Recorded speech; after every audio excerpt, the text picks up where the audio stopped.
Aquarius, hi, welcome to my channel. So today we have a reading for you, no particular subject. We're going to do my version of the Celtic cross. At the end there will be an opportunity for an extended where we'll dive in deeper. You can watch this for Aquarius, Sun, Moon, Rising, Venus, Mars, Mercury, North Node, or if any of those planets are currently transiting your 11th house. This could be for you. You know the drill. Thank you for however you support the channel. It's very much appreciated. Cross watchers, you are more than welcome. Message may well be for you. All the information is in the description box. Just hit the more button below. Okay, Aquarius.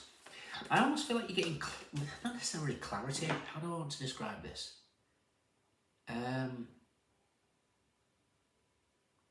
Pluto's obviously leaving your sign as we step into September, briefly, just for 10 weeks. So it's moving back into your 12th house. The 12th house is the hidden aspects. And it feels like there's like an instant metamorphosis. It's like you get to see something with fresh eyes, or maybe something that you may have had rose-tinted glasses on is now an alarming red flag. I don't know. I'm hearing counting crows and colourblind. And it feels like it's some sort of metaphorical journey in the darkness represented by Pluto moving back into the 12th. Either way, it's a good thing. This is, you gain, it could just be knowledge of self. 12th house can be the house of self-undoing. So you might just see like a pattern, what you do. I don't know. Let's do one more.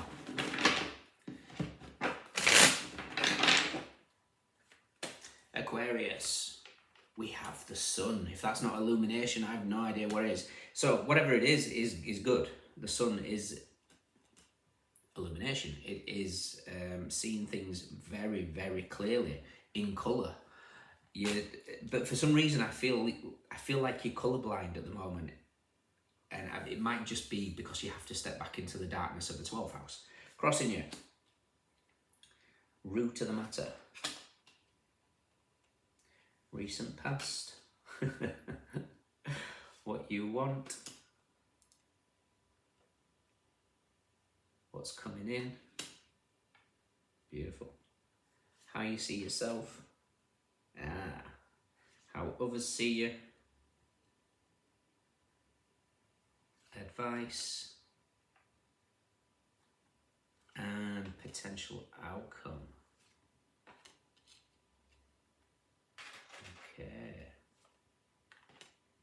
Okay, interesting. Okay. It's like you're coming face to face with two aspects of yourself.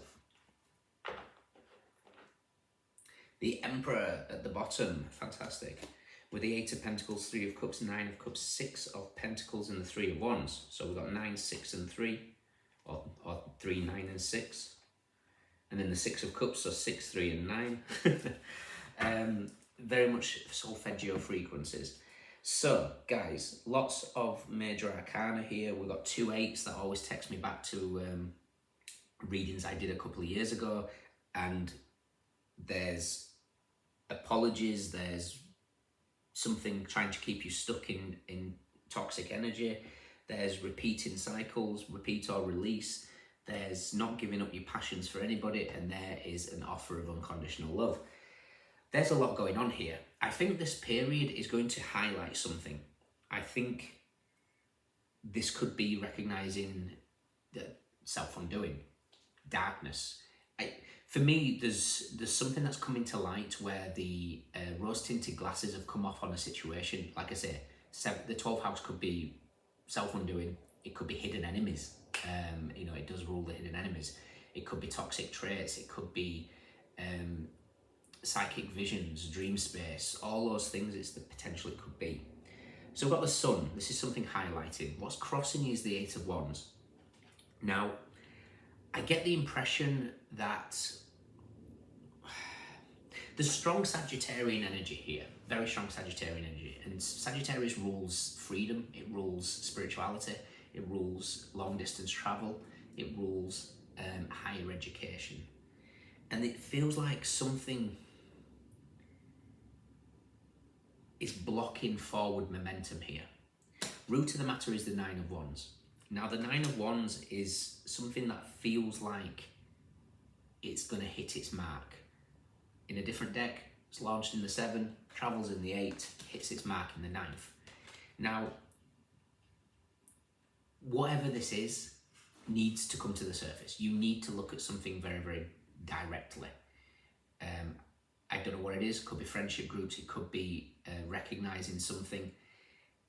It's interesting because your outcome is very, very mixed. It's like you're confronting yourself in some format. Recent past, death, Pluto. So Pluto is, in the recent past, been in your first house, transforming the outside of you, moving back into the inside of you during this Pluto in Capricorn energy. What you want is strength. Now, strength is a card of courage. It's a card of, it can be lust in certain spreads, especially because we've got the Devil here as your final card. So we've got Devil and the Strength card, 2 cards associated with lust. Now, lust comes in all sorts of different forms. It doesn't have to be physical and sexual. It could just be something that is the lust for power, you know, those type of things, the lust to gain authority in some format. What's coming in is temperance. Temperance is the opposite of the devil. It is the angel speaking rather than the demon speaking. I think there's something that is going to be highlighted for you in the shadows, in the darkness, that allows you to see something clearly. The rose-tinted glasses come off, the red flag is waving, whatever it is. It could be in terms of a partnership. It doesn't have to be. 12 houses tends to be the subconscious. How you see yourself is the 5 of Cups. This is going to affect you. I'm not going to lie to you. This is going to affect you, but it's going to liberate you. If we look at the 5 of Cups, you're facing the 3 of Cups here, which seems to be disappointment in attached to maybe the 3 of Cups could be friendship groups, it could be local community, it could be travel, logistics, it could be networking, siblings, who knows. However, how others see you is the 2 of Cups. So the 2 of Cups that's behind you is right there. And I'm kind of getting a time frame here. You know, okay, it's about 10 weeks, but I think you're staring at the 3 of Cups here representing like 3 months. September, October, November, Pluto moves back into your first house. So I get the impression this energy, and I'm sorry to say this might feel uncomfortable. Nobody likes looking at shadows. Nobody likes diving into the abyss and seeing patterns in our behaviours, etc., etc. But it's necessary because when you come out of it, you step into that 2 of Cups energy. So whatever is being shown to you during this period, embrace it, because it will benefit your relationships moving forward. All kinds of relationships, doesn't have to be just, and relationship with yourself as well, more importantly.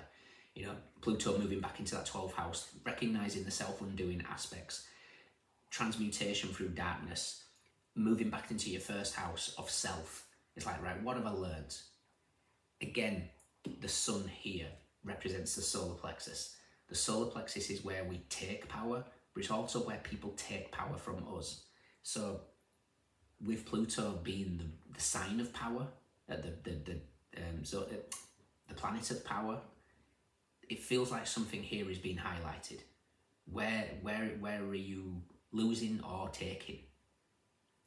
Your advice is the Knight of Pentacles. The Knight of Pentacles is the dark horse. This for me represents that Capricorn reading I did the other week about are you ready for the perfect storm?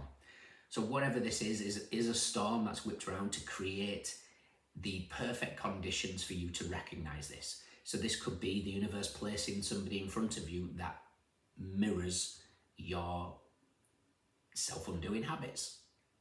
That mirrors your, you know, little nooks and crannies that you behave in relationships that, you know, causes friction. We all have them. I as much as this feels like it's in an element of darkness, it's actually a very, very positive spread. Your outcome's the Queen. Raven Magic wanted to dive on it all. Your outcome's the Queen of Wands, and the way I'm looking at it as a spread is staring directly at the Queen of Pentacles and then the Devil. Now, it feels like somebody comes into your environment to show you something. You know, the Queen of Pentacles in a different deck is she's holding a coin that is so shiny it acts as a mirror. Or this could be a situation here where you're having to fight for something. I don't mean that as a physical aspect, but you're having to stand your ground for something.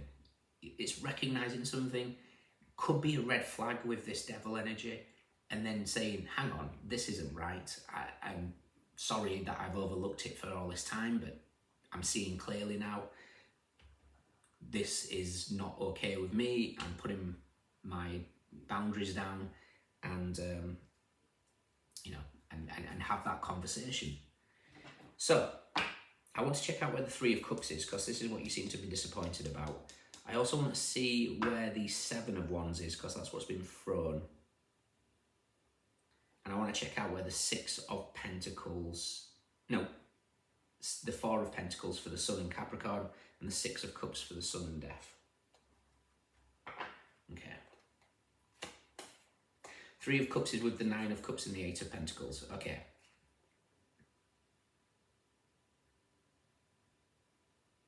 Pay attention to where you're... I almost feel like blessings are slightly delayed because of possibly the Three of Cups. It could be you have a toxic environment. So whether this is a need to completely cleanse your space, whether this is a real close look at your actual, you know, people that you deal with, are they good for you? Are you getting reciprocated energy? Do you feel drained afterwards? Is it a work situation with the Eight of Pentacles? Is it feeding the soul? There's something to be really, really mindful about. Six of Cups, which is the Sun meets Death, is with the Eight of Cups and the Three of Wands. Okay, so Saturn in Pisces with the Eight of Cups. Saturn is obviously in your second house now, and that second house is how you value yourself. It feels like you're not thinking big enough in some format, whether that's of self, whether that's I think there's a major insecurity that you've got, and it's going to be highlighted. You know, this could be seeing somebody, the Queen of Wands with the Queen of Pentacles. You know, the Queen of Wands might be jealous of the Queen of Pentacles' finances. The Queen of Pentacles might be jealous of the Queen of Wands' magnetism. There's something here that feels like your insecurities are going to be shown in some format.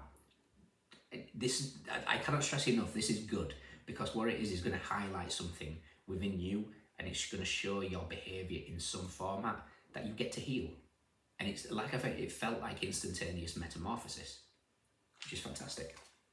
Queen of Swords is setting those boundaries next to the Hanged Man. There's that 12th house aspect of Piscean energy, and Piscean energy, one of the biggest things that Pisces energies need to learn is boundaries. And it feels like whatever this is allows you to clearly state those.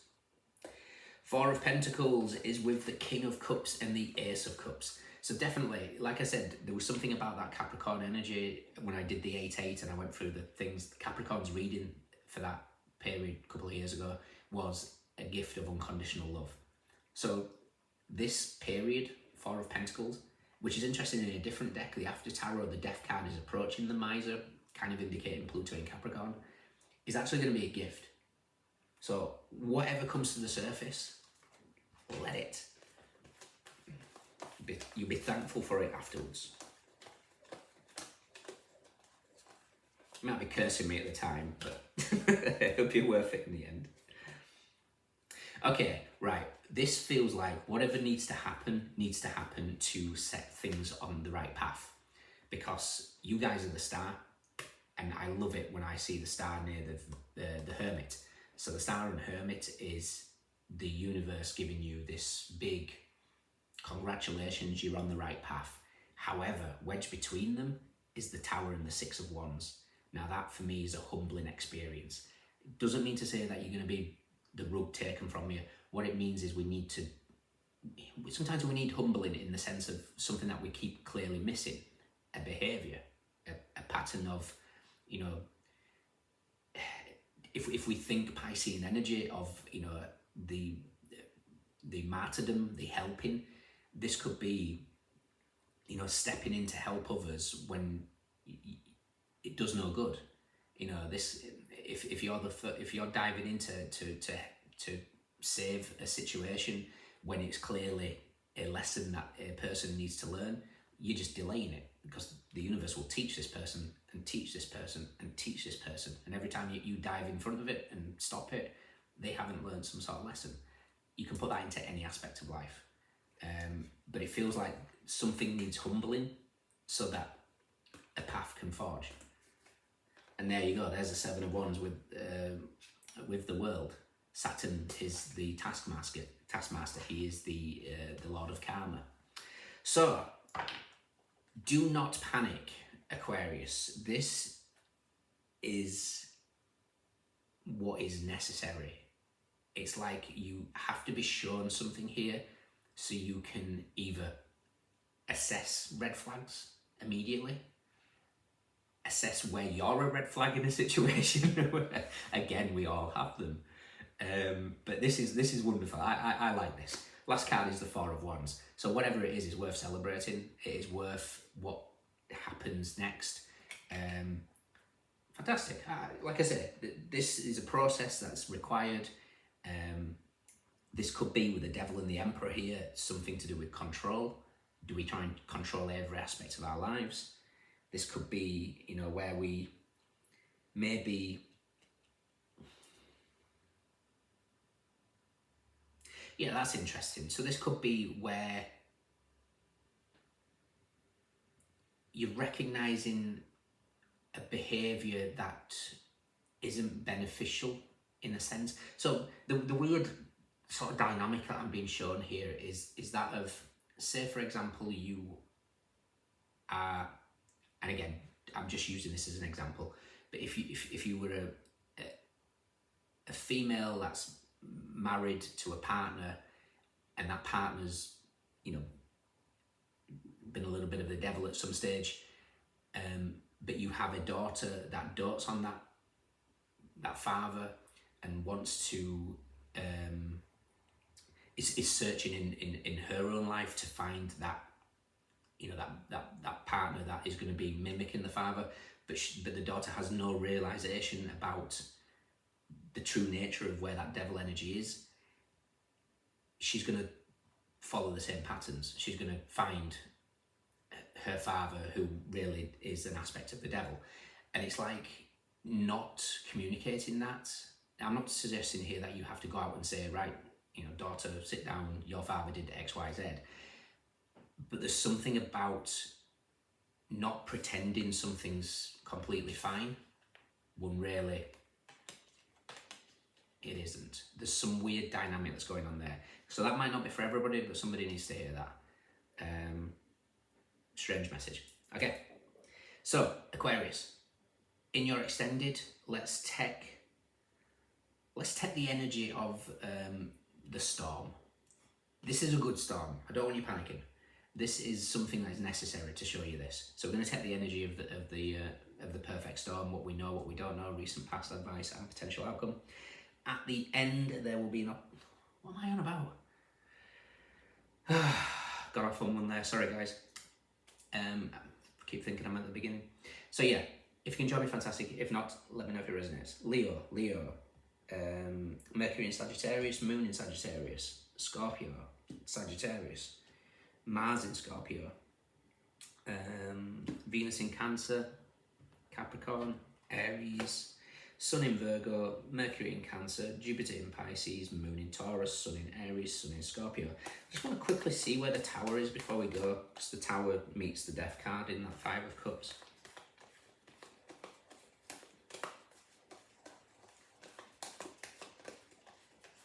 Oh, of course it is, with the Hermit and the Six of Wands, yeah. Okay, yeah, it feels like a humbling experience, which is completely necessary. So, just embrace. Cups, Pentacles, Wands.